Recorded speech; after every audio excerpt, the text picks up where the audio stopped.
Shlach lecha anoshim, send for yourself spies. So Rashi cites the Midrash, the Chazal. Hashem says, I've already told them what it's about. It's Eretz Tova, it's a good land, Eretz Zavas Chalav Dvosh. There's no need to send spies. But if they still question me, I allow you to send spies. However, they forfeited the land. However, Ani noslim mokum litos b'masim meraglim. But I will create a setting that through the spies, through the scouts, they're going to fail, as they did fail. And because they failed, this generation between 20 and 60, they forfeited the right to entry into the land. So why did they have to fail? To understand why they have no right to the land. So the degree of test that Hashem presented to them, what was that degree of test?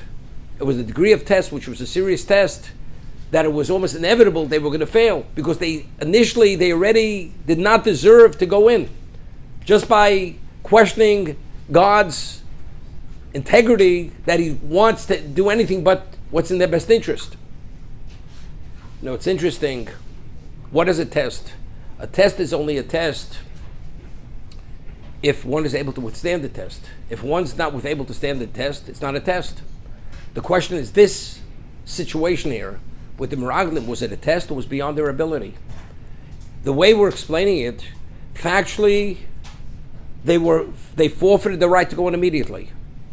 Except if he would have said, you're not going in, they wouldn't appreciate and understood why they're not going in. So they had to fail the test. Only once they failed, now they understood they're not worthy to go in. Because they said, when we don't want to go in. Eretz Ochel Yishvel. So the question is, was it only to show them they're not worthy? Therefore, even if they couldn't withstand the test, it just shows them where they're at? Or no, they had the ability, and they were able to withstand the test. They were able to withstand the test, but they chose not to withstand the test. Seemingly, the connotation of Chazal is, Ani nosi le'mokum litos. I'm creating a scenario where they're going to make the mistake. Meaning, factually, this test wasn't an ordinary test. Other tests are tests. It's to test your mettle to see, do you have what it takes to do the right thing? Are you sufficiently committed? Here, by the moment they ask the question, we want to send spies, they've already demonstrated that they're not deserving. Once they're not deserving, they have to understand why they're not deserving. You're not there. To prove the point you're not there, that this test was not a test, because if you would have been at a different level, you wouldn't have behaved as you behaved. That you behaved as you behaved is a confirmation that you have no relevance to go into the land, and that's why you processed it as you did. On the other hand, Kalev and Yoshua, because they were at a different level, for them it wasn't even a test. They said it's simple, it's understood. Why people dying wherever we turn? That they should not notice us, they should be distracted with their own grief, and they shouldn't notice us. What about the giants? It's meaningless. For HaKadosh Baruch Hu, what does it mean to remove a giant?